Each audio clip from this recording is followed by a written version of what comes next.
नाज़िम दौलतपुर सफ़न में करबला के शहीदन के चालीहे के मौके ते मोमिनन लाइ न्याज़ जो बंदोबस्त किया वियो आहे, जंहिंमें सवें मोमिनन शिरकत कई। पेश आहे गुलाम रसूल जी हीअ रिपोर्ट। इन वक्त दौलतपुर सफ़न शहर में मौजूद आया, जिते इन वक्त सुबह जो इमामन सगोरन के चालीहे के मौके ते हिते न्याज़ जो एहतमाम किया वियो आहे।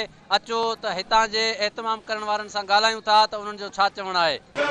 लहजे में जुल्फ़कार की झनकार दोस्तों, ऐलान हो लबों पे लगातार दोस्तों।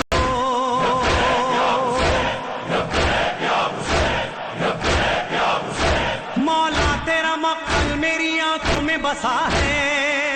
कलाब हुसैनी जो 61 हिजरी में शुरू थो दुनिया की कहीं भी तरह की जजीदत हुए उनके खिलाफ हो।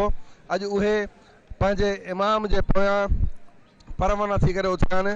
सिर्फ़ वो इराक़ न, अज सॼी दुनिया में हर घिटीअ ते ये मौला हुसैन जा अज़ादार हुसैनियन सैयद शोहदा हज़रत इमाम हुसैन अलैहिस्सलाम व शोहदा करबला के सिलसिले में ये अज़ीम आली शान जेका ऐसा मशी जेका दौलतपुर का मोरो की तरफ हींअर रवाना थी रही है।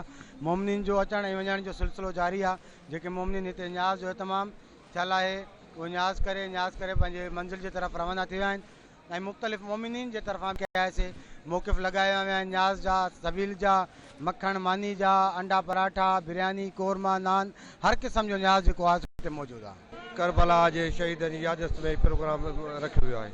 साईं ये इमामन सगोरन जो चेलम जो एहतमाम है, ये मुशी जो है वो मोरे जा मोमिन दौलतपुर के मोमिनन कयो आहे।